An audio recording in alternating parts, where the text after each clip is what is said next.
and welcome back to our channel. What just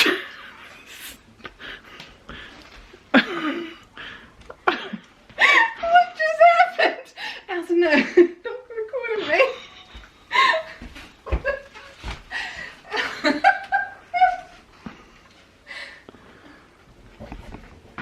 You have to excuse her. She's not used to homesteading. They don't do anything like that at their house. So this is a little out of her realm. But thanks so much for joining us at Cram Farms today. You're really going to use that video. Recording. Can you edit that part? It's recording you right now. So today we are going to work on organizing some of our stockpile. And I made a Costco run yesterday and I posted on my Instagram and our Facebook group asking some of your favorite things that you get at Costco. So I'm going to show you what we got on our Costco haul, and I'll show you how we've been stocking up some things and why. Now,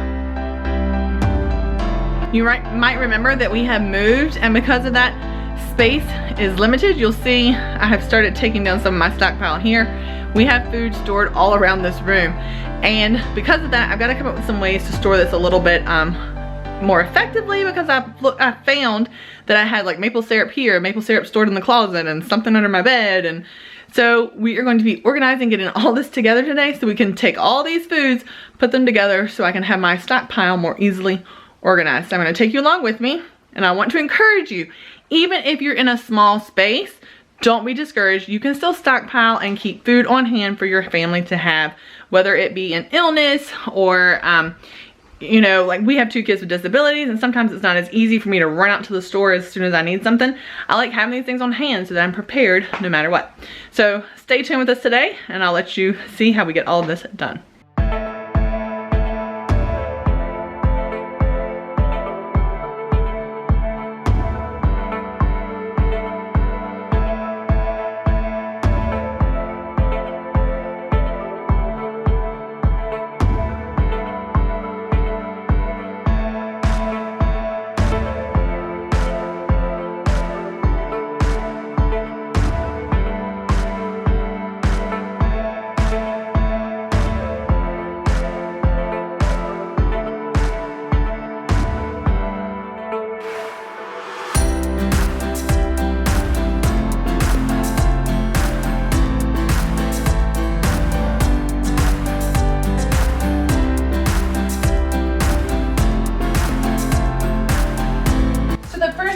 Do is to get started by categorizing everything. So all of my tomatoes together and all of my beans and oils and things like that, so I can kind of see how much I have of everything and then where I'm going to go from there.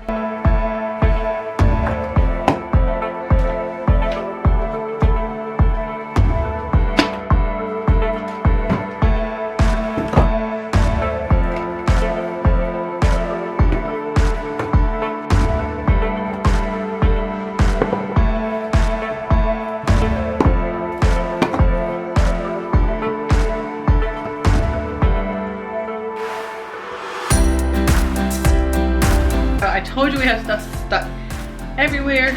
Olives and more coconut milk. I gotta get pulled out. So I thought I was done. Look in there. More beans. Ooh, pumpkin. I try to keep a few cans on pumpkin. Like right now, especially this time of year, you can get it pretty cheap when they run sales and things, and then I'll have it during the year. My hair is playing the guitar. All right, so here is our little small closet. We have access to some of the shelves in here, and then our hang-up space is behind us, and then this hang-up stuff here actually doesn't belong to us. It belongs to the previous owner, and anyway, this stuff has to stay right here.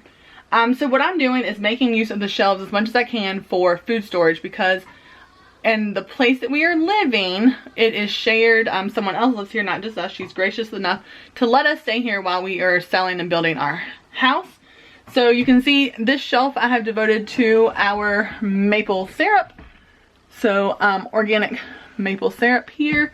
And this is the shelf I have packed full of that. Now what I'm working on is getting a place for Caroline's coconut milk.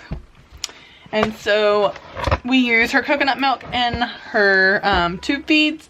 So I found the organic coconut milk at Costco, and so I'm going to figure out every spot I can to store all this coconut milk. Let's move, what if we move the towels over here, and then we can move and put more food there? What do you think? Sure. Get over there. You're more than 16, you'd only be 4 years old.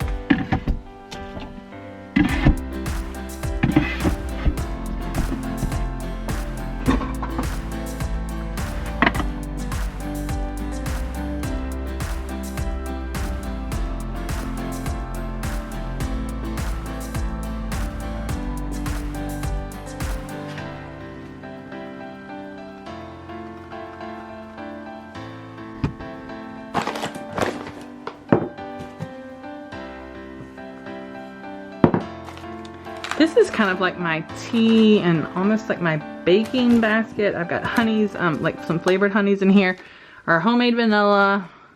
And then I keep my cacao powder, an open bag of chocolate chips, my teas, and cacao nibs there. I've got some freeze-dried elderberries. So I kind of keep this basket with that. And I have got extra bags of cacao powder. I've got to figure out where to store.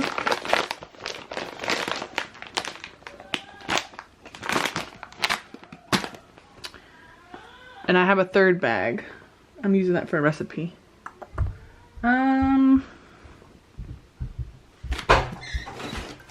So I think for this next part, I'm gonna start with just like grouping light things together. So whether it is like all of my baking supplies, like cacao powder, or maybe like my arrowroot powders, or almond flours, or things like that. And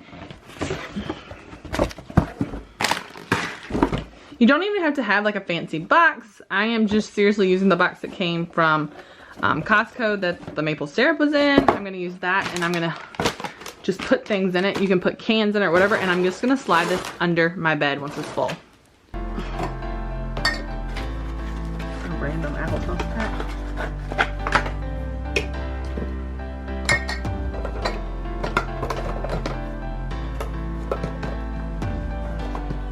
Alright, so this can just be like, there we go, and then we'll slide it under the bed, all full. These are my applesauce, cranberry sauces, and pumpkins. Everything is officially organized. I feel like I have so much more room now just by taking and putting items together in groups and then sticking them in boxes. The boxes I found for under the bed storage, I didn't even pay anything for them. I took some boxes from where we had some animals processed. They had given us the meat back in those cardboard boxes, and I just put light things together. So all of my tomatoes are together and tomato sauces. I have one that is just like extra condiments and like cacao powders and chocolate chips, like our coconut aminos, jellies, things like that, just extras. And then what I ended up doing up here, especially on the top of the desk, are things that are already open. So like our packages or our containers of pumpkin seeds and chia seeds and flax. I've got my yeast and oils and sweeteners that we're currently using that are already open are here, so they're easily accessible to us. And then everything else is being stored away, all of the extras. What I ended up doing for the kids was to take all of like their snack type foods and to store those where they can easily reach them. And then our spices and things that I need to grab all the time, I made sure to put those within arm's reach, because as we cook, we just grab the basket and take it into the kitchen.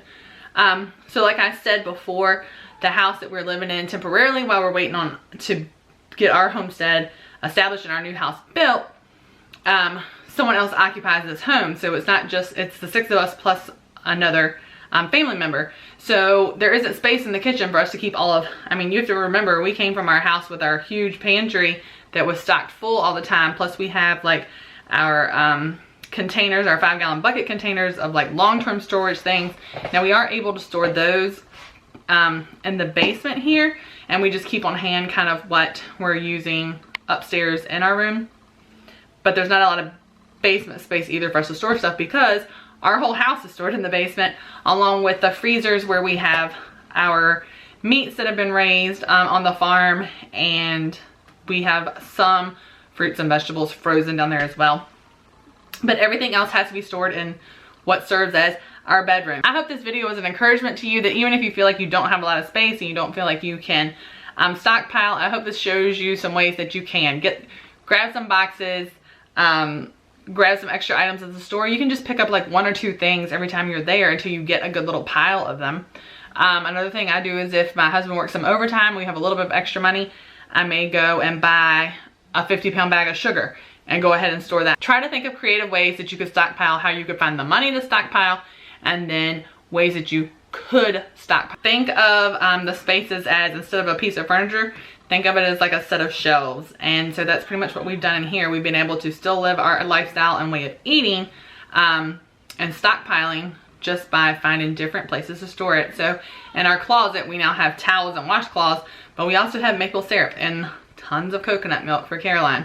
When I'm stockpiling, I try to think, I like to have at least like 3 months of things on hand, especially for her feeds. We make our daughters tube feeds, and if you haven't heard about that before, we have a video where I explained how I make her G-tube feeds from real foods. We don't feed her medical formula, and I'll link that video below. But I try to make sure that I have things that I need for her. So we use maple syrup in her feeds.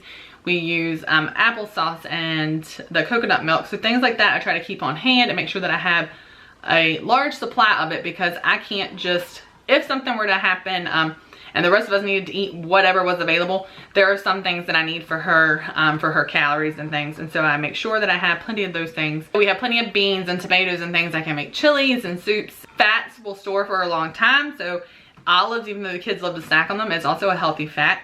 We have plenty of coconut oils and olive oils, and I keep apple cider vinegars, and I have white vinegars because we use that for cleaning and laundry. I think that's about it. You kind of saw pretty much my stockpile of what we keep right now, but I was really amazed at how much I'm actually able to keep in this room. It was feeling very closed in. I had food all over the floors, and I was like, we've got to get some of the space back. So utilizing different pieces of furniture and under the bed storage, as well as closet space. I even have one shelf in the closet. I mean, it's behind our clothes, but it's my cleaning supply. So baking soda is in there. I do have my thing of Redmond real salt, but that's where I keep my cleaners. And I even have like my Dr. Bronner soaps and things like that are back behind our clothing. So I'd love for you to leave a comment below. What are some things you stockpile? You know, do you have tons of tomatoes and sauces, or usually I like to make and can those, but because we were in the middle of a move this year, I don't have nearly as many preserved vegetables from our garden that I wanted to have. So that is why you will see a lot of canned like peas and beans and things like that I wouldn't typically have. I also have, you may have seen in one of the videos, a huge bag of rice. It's sitting right here beside me. And this will be going into one of my 5-gallon buckets. This will be going into one of my 5-gallon buckets as well. So that's just another staple we have packaged up in case we need it. So, not in case we need it. We just keep a lot of long-term food storage and items that we will be using to cook. But if we needed them for emergency purposes or whatever, we have them. Keeping a minimal wardrobe and minimal things has helped us a little bit too. Even when we cleaned out our house, I was sure to, we got rid of and sold and decluttered so much stuff. I don't think I was really thinking then, hey, I was gonna be having a kitchen pantry in my bedroom, but I knew that we needed to just downsize some of our stuff. We just don't need that much stuff, and the house that we're gonna be building it's going to be much smaller. When we first get to our homestead, you'll just stay tuned to see all of that. And if you want to know about us building a homestead, go back and look at those videos. We are starting from scratch and building it up. So if you want to follow along with that process, don't forget to hit that subscribe button and give our video a like. Let me know, what are some things that you stockpile? You know, we've got our sugars and rolled oats. I've done videos before on those, on how we store up long-term food storage. We still have all of that done too. This is just more of what I can purchase at like in bulk, like at Costco's or Sam's Clubs, and keep things on hand that we need or will need during the winter or months. And a Costco for me, a drive of about an hour and a half, almost 2 hours just to get to one. So we don't make that trip very often. I would say, I don't know, maybe 5 times a year. So when I go, I try to make sure that I stock up. And while it may look like we have a ton of maple syrup or a ton of peanut butters and oils and things like that, they're good things to keep on hand. They're not gonna go, I mean, they will go bad, but we're gonna use them up long before then. And I wanna have those things on hand just in case, you know? So don't think that if you are limited on space that you can't stock up anything, because if we can do it in a bedroom, I know you can do it in your whole house. Again, this does include obviously our meats, which are in the freezer, or any fresh fruits and vegetables that we eat. But I feel more comfortable knowing that we do have some foods stored up. Oh, and some toilet paper in case we happen to need those. So thanks so much for joining us at Cram Farms today. This was a little bit of a different video, and the next one I want to try to put up probably next week is gonna be some things that I got at Costco on our last trip. So I'll show you kind of what those things are. We only buy organic. So if you're interested in that, I have been to 2 different Costco's in the last 2 weeks, just because they don't all have the same selection. And I feel like we got pretty well stocked on things that we needed here at our homestead to help get us through winter and into spring, when we can start growing more of our own foods again. So stay tuned, give our video a like, hit the subscribe button if you haven't already, and we'll see you next time right here at Cram Farms.